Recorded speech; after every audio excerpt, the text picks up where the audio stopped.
Hey, you guys, what's going on? It's Danielle Arena here at Rap Geek Studios. You already know what's going on. We have a special guest today. We have Lost Cause hanging with us. What's going on? Hey, how's it going? Man, we just sitting here chatting before. We can literally go all day. But, man, tell us where you're from, what's going down. So technically, really from everywhere. I was born here in Houston, but, growing up, my dad was military, so we lived all over. Wow, so military brat. Yeah, so I think the biggest part of time I spent was up in Rockford, Illinois. Mm-hmm. And I just, probably about 4 years ago, I moved from there down to Tennessee, and then 2 years ago, I moved from Tennessee back down here, and loving it now. Was it your music that brought you here? No, that was a relationship gone bad. So. Oh, really? Yeah. Interesting. So you mentioned to me earlier, so at 17 is when you started music. Where did that come from? How did that start? Where did you begin? Okay. It began with a stupid get-rich-quick scheme with two of my buddies, probably in like 8th grade, right? We're like, man, we're going to write a rap song, sell it to Eminem, make $1 million, never do anything with our lives. That was the idea. At that point, stepmom found it, beat the living piss out of me, and it kind of stuck with me. And so I'd been writing for years, and a bunch of bad stuff went down family-wise. I ended up living up in Illinois, and I was in high school, senior year, and so I went to school all day. I worked at Kroger at night, full job, night shift, stocking shelves and stuff. And I ran into this guy who was talking about his brother-in-law. Did rap, and he showed me his songs. I was like, oh yeah, that's dope. I love it. And it was a Trick from Triple Darkness. They're like a big group up there in Chicago with Drama Award, and they do a lot of stuff with like Crucial Conflict, Do or Die, stuff like that. But I didn't know all that at the time. Like I was still relatively new to the like underground kind of scene. And he was like, yeah, man, you ever do rap? I was like, let me tell you something. I was like, I write all the time, but I've never actually hit a studio. And he was the first big introduction into music. And what age was that? That was probably like 17. Okay. Yeah, that was about 17. And so at that point, I was going up to Chicago, which was like an hour and a half drive, like at least once or twice a month, and working with Direct from Triple Darkness. He custom made the beats and the songs, and I did a different thing because I'd write all my songs. I'd go up there. He'd make the beat right there to what I had, and then I'd go through and, like, adjust the lyrics or whatever, and bam. I mean, It was a crazy time because, like, all the people, like, I met, I met some of the people from Crucial Conflict, from Do or Die, hanging out with Direct and stuff like that, who's gone on to do a lot of stuff with Twista and all that. And so that was the big first step. Was kind of right in that area. How did you get in touch with Marcus? How was that? So if you guys don't know, guys, so Lost Cause is really, really new. Obviously, he's been touching base with music at a young age, but never really had a real production behind him until about a year ago, right? Yeah, it was about a year ago. So about 2 years ago, I moved down here, kind of just really trying to get back on my feet. And then about this time, probably last year, I was just like, I hadn't done music in a few years, and I was like, man, I'm turning 31. So if I'm going to try to do anything with it, like, it's probably got to, it's probably got to be now. Right. And so... legit, man. I'm one of them people. I can tell a lot about people just from having a quick conversation with them, and I don't like people, right? So, You're not a people person. I'm not a people person, and it's just a thing, right? And So I was calling around and I talked to studios and I just like, that guy doesn't seem about it. That guy doesn't seem And this about was it. like 2018, maybe 2019? 2020. Oh, really? Okay, Yeah, so like just last year. Like last year. Oh my gosh. Is when I linked Okay. up with Marcus. Yeah. I'm thinking like, because a lot of people don't count COVID. I don't count COVID in my career, but Yeah, you know, it was, you count it, you count it. Yeah, so it was like beginning of last year, it was right before the COVID stuff started. So like February. Yeah, per se? yeah, it was probably like February. Yeah, but I was like calling up places, and I was just, this guy didn't seem like enthusiastic about it. Like he's just, I didn't want someone that was just going to treat me like another client, right? And so I end up running into Marcus and Real Paid Recording Studios, and I called him. Man, that dude was interested. He wanted to know everything. Right. And it was cool. Like, no one really cared when I called. He's like, yeah, this is our rates. This is when we're free. Right. When you want a book. Marcus was like, okay, you tell me what you want. What do you want? I was like, I want to do something with your music. He's like, with my music. And he was like, what? What do you want? What do you want to do? Like, you need to give me all the information. And after talking for an hour, he's like, all right. He's like, I'm down to work with you, man. He's like, if you want to do it, I'll help push you. We'll make it happen. And one of the reasons, like, finding the right person was because how different this album is compared to anything I've ever done. So tell us, what's the name of your album and where do we find that?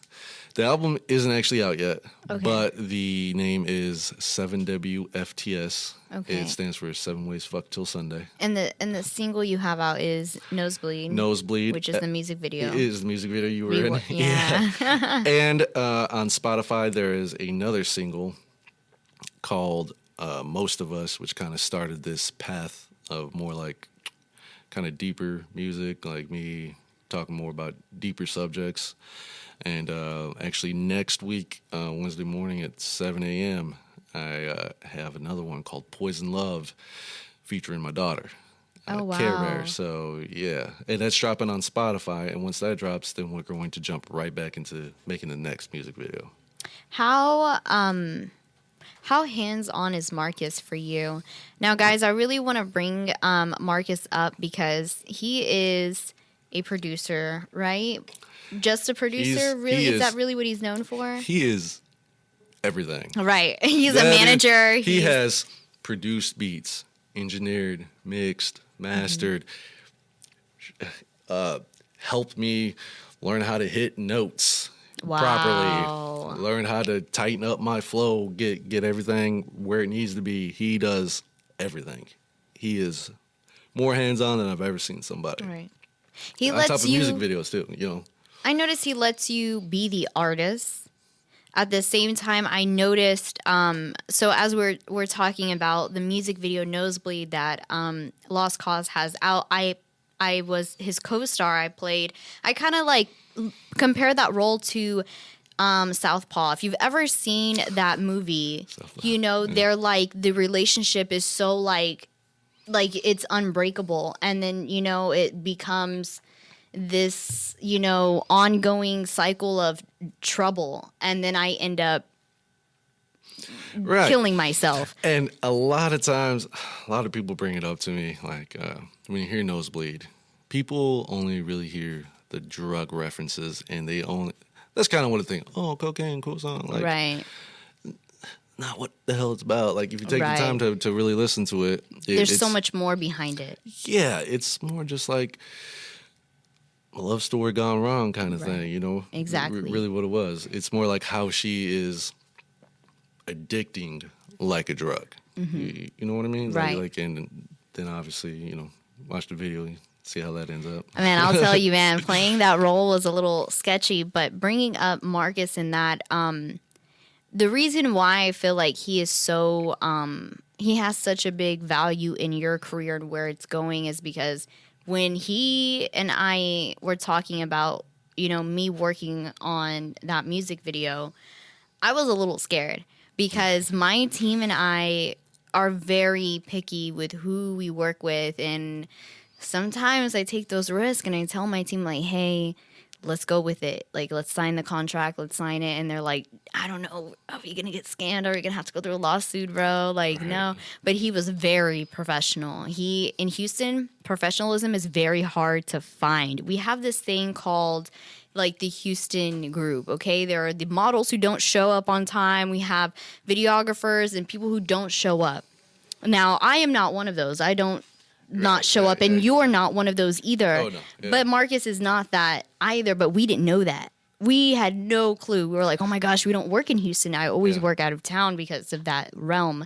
Now, Marcus plays that big role of like a manager, a producer, of like you mentioned, an engineer. He plays such a big role in your career Right. and guides you, unlike any other artist who is coming out and obviously you've been doing this for a long time, but this is the first time you've ever really put music forth in front of anybody. You know, this is the first time. And that's probably one of the scariest things about this whole project is knowing, hey, we're doing this so people can hear it. Right. You know what I mean? I think, and man, it honestly, like, if it wasn't for Marcus and Marcus's encouragement and Marcus's support, Right.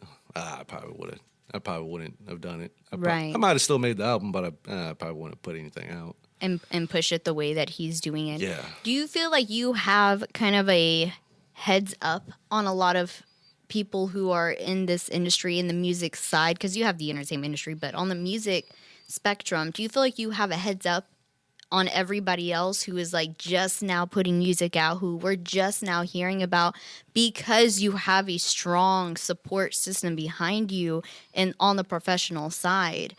Oh yeah. It's not- I think that probably does help give me that boost because I mean, there is so much that you don't know that you need to know it kind of stuff. And Marcus has gone through time and time again and explained stuff to me. Like the whole business side is a nightmare. Right. Like I'm like, I just want to rap.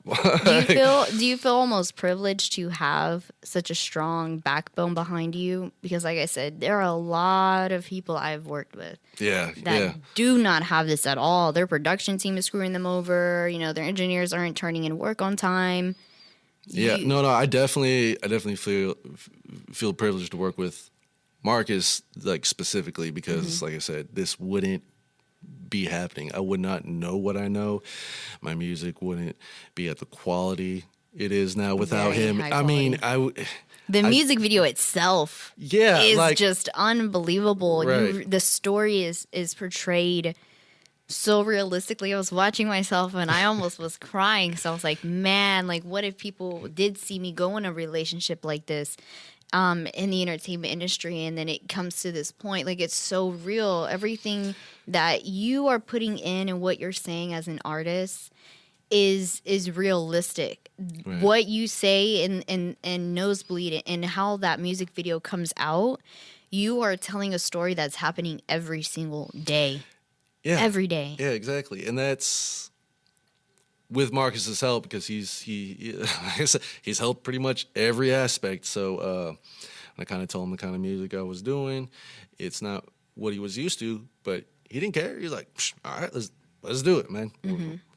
We'll get it done for real. So I switched from that old like street music to, like I said, I tried to do stuff about like more real to me at least. Right. You know, like my shitty past, my horrible upbringing, my mental illnesses.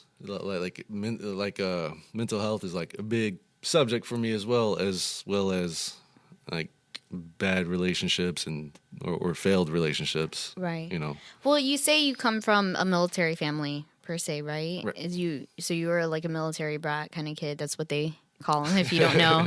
I come from military myself, but I was not a military brat, fortunately, because I've heard how that life could end up. You feel very lonely. Your parents aren't supportive because they're so focused on their own careers. But how does that so you say you had a horrible upbringing, but how is that you come from a military family, so how can you say that there's a horrible upbringing? Explain that to me. Explain it to us. Oh, is that not something you want to talk about? I'm sorry. So basically, my family's gonna kill me, but I'll go. I'll talk about it anyways. You don't have to. no, It's just a question I had. Basically, I had stepmoms. Oh, okay. Moms, plural? Yeah. Okay. Oh, okay. Yeah, I'll explain. So basically, we were really young. My mom and my dad split. My mom turned into a crackhead. Okay. Was she military as well? No. Okay. No, she was just she turned into like the worst kind of person known to man. Right. My dad ended up remarrying. We get shipped over to Germany. He gets shipped off, and stepmom turned fucking Cinderella level, like real fucking quick. Like, you know what I mean? Extreme abuse. Singling out like me and my brothers versus her kids.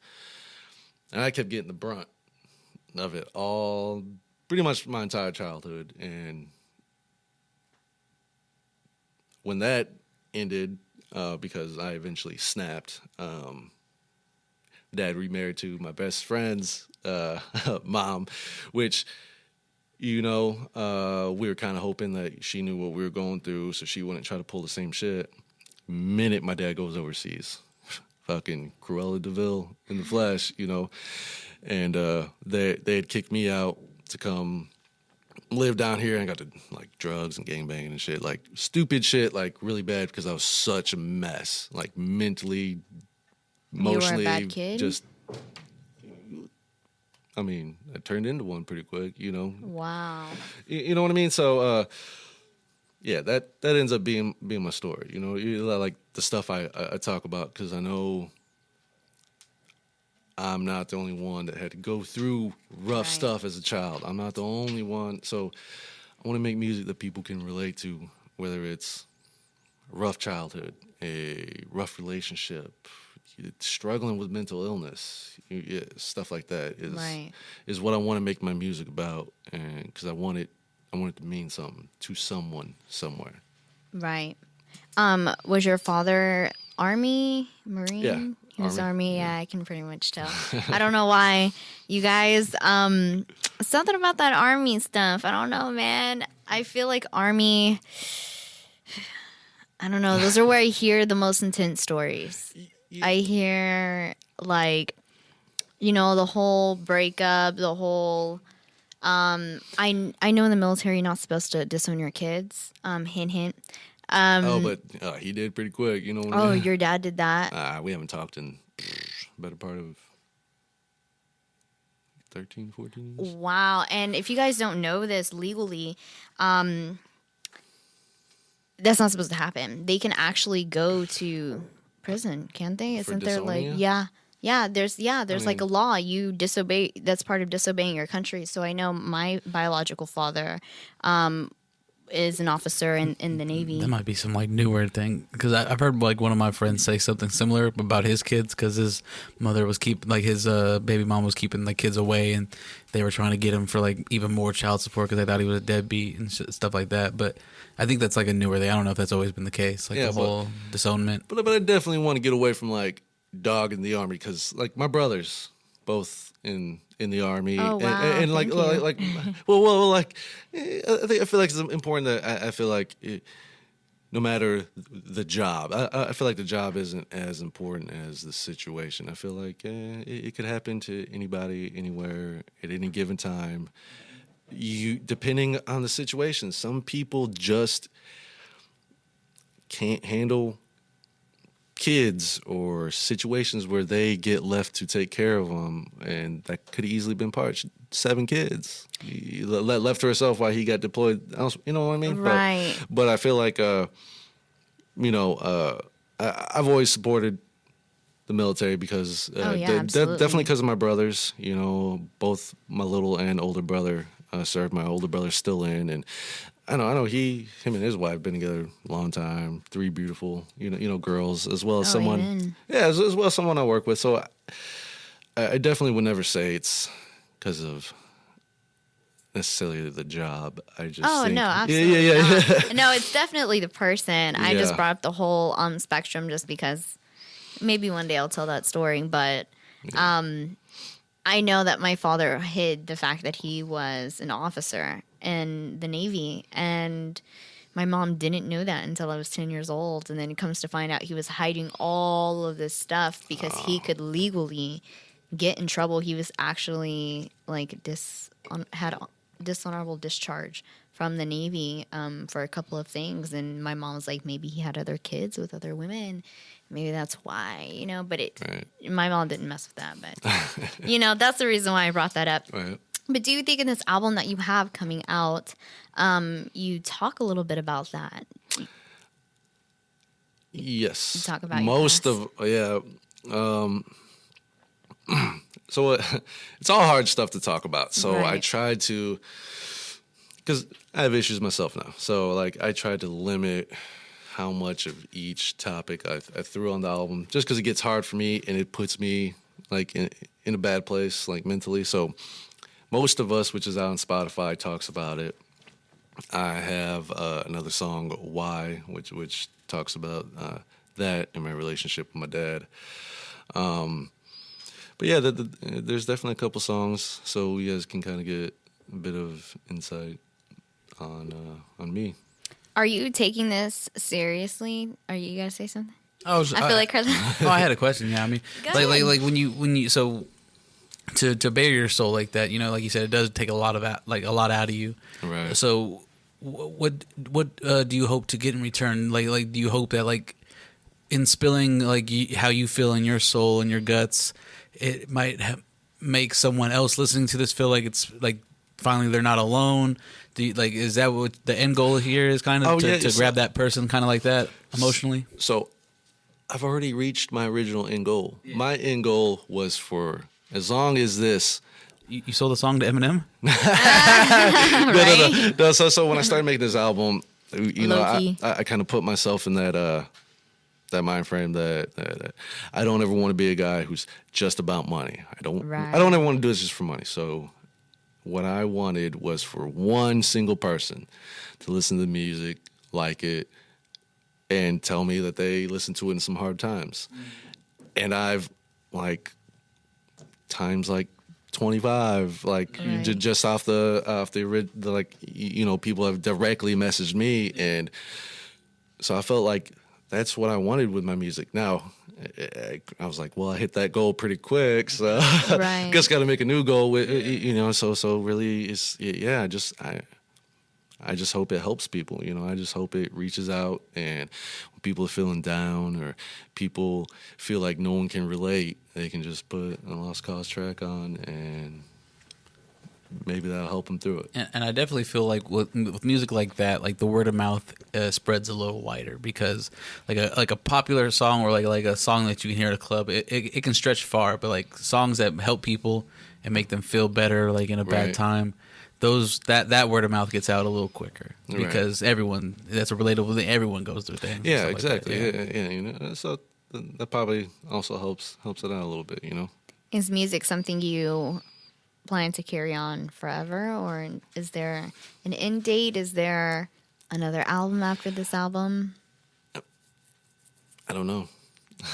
I kind of just take it all like one day at a time kind of thing. I don't think I'll ever stop writing music. Right. I think even if at some point I stop recording and releasing music, I think I'll always still write, because that's what helps me. Like it's like a kind of therapy for me. Like I just sit there. If I get depressed, I can pull it out or type on my phone and just let it all out that way, instead of, like the dumb shit I did as kids, getting into fights, through drugs, drinking, all that stuff. So this is like a more productive, constructive outlet, Have you ever performed live? No. Do you plan on doing that pretty soon? Yeah, that's it's another thing Marcus has been Working on. kind of like gung ho about. Like, you know, you gotta, even if you start somewhere small, man, you're gonna Start somewhere. you're gonna have to do it. You know, he's like, whether or not you do good, you deal good with crowds or in front of people. He's like, you're an artist now, so people are gonna want to see you live. People are gonna want to hear more music. People slowly gonna want more and more from you. You know, so he's like, just gotta get out of your shell, bro. You can't stay in that box forever if this is what you want. Right. Is there an artist who influences you? I would say, yeah. So I would say, I'd say somewhere between MGK, NF, Whit Lowry, and another kind of indie rapper, NK47. I listen to a lot of their stuff, and that's kind of what originally gave me the idea years back that, shit, maybe if I changed my music to this, like, it could help me, you know, Right. and it has. It's been big weight lifted, just even kind of getting all that stuff out, you know. Right. So I guess, what is your next move besides your album? Do you have any more music videos coming out? Yeah. So like I was saying, me and my daughter, the song she's featured on, Poison Love, is Right. getting dropped next week on, Okay. on Spotify. And then right after that, I'm going back into the music videos. We got one called I'm Complicated featuring Pat Gamble. Okay. And so that will be the next music video. And it's kind of interesting because anyone that's heard most of my stuff right now is probably not going to be expecting it. Right. Well, I don't have anything else to ask you, but if you want to link yourself up, plug yourself up, let them know where to find you on Instagram, Spotify. Yeah, Instagram is Lost Cause 832. Same with Facebook. Spotify, you just kind of look up Lost Cause. You can search Nosebleed. Most of us, or one of those two songs, will take you right to it. Also, there's YouTube. You can look up Lost Cause Nosebleed, and it should take you right to the video if you haven't seen it yet. Performances coming soon. Oh, yeah. Performances coming soon. Man, hey, apparently next week, we're going to have no mask going on. I know. So. Out of everything I've been dreading, that's like the one thing. Anytime someone brings up, I try to change the subject. They're like, "So, hey man, when you can perform?" Man, did you hear the new song? But wasn't? Oh, man. let's do this instead. Hey, You know? you just gotta feel it, man. Right. Yeah. I've seen dudes perform at tea houses, bro. Out of place. Just it's an open mic. Yeah. And you got to get your reps in because that's the only way you're gonna get better. Is getting your reps in. I've seen dudes like perform rap songs in front of like some snooty people in tea houses. So you just get your reps in where you can, bro. Yeah, you kind of get comfortable. Yeah, you kind of just suck it up and just do it. And once you Have some fun. Right. Yeah. And that's what I'm trying to work myself up. But I feel like my whole plan is I want to get the album out, Right. and be able to have people like kind of learn some of the songs, know some of the songs, so that way when I do shows or something, Build a fan base. Yeah, there might be some fans there that are like kind of singing along, maybe being my hype man in the crowd, maybe helping my nerves a little bit at the same time. That's gonna be the great thing about performances, because even if none of those people are there, you're gonna make some people right that way. Yeah, after. that's very true. If I had $1 for every time I went to a concert, saw someone I didn't know, but I liked their energy, their stage presence. Okay, well now I need to know actually more about their music, because I liked what I heard, I liked what they were doing on stage, and stuff like that. So that's gonna help build that, and then you're gonna get those people that are like, oh man, he's gonna be on this. Yeah, let's go to that. Definitely. Yeah, definitely. Yeah, I know it's something I gotta kind of just go for. It's just Right. kind of just that leap of faith. Just Well, it's been a year for you and the middle of a pandemic. So That's right. you Really take true. your time, obviously relax and like feel comfortable. Obviously, I'm not an artist, so I can't tell you, but all I can say is practice and do your thing, Yeah. I feel like so far, even working with you as a co-star, you have a lot to say. You have a lot that people can relate to, far more than a lot of artists I've met and have worked with and written music for. I'm like, that's what you have to say? I'm like, okay. Like, there are people who've been through far more shit than this. And, you know, we need more artists like you. So I appreciate it. No, we appreciate you coming on the show and letting them know where to find you. So we're going to end it right here, you guys. Again, it's Danielle Arena with Rap Geeks. Again, you can find Lost Cause anywhere on all streaming services, right? Yes, ma'am. Follow him on Instagram. He's real cool. He'll follow you back. You already know. So, yeah, check us out and stay tuned for the next episode. Bye, you guys. Later.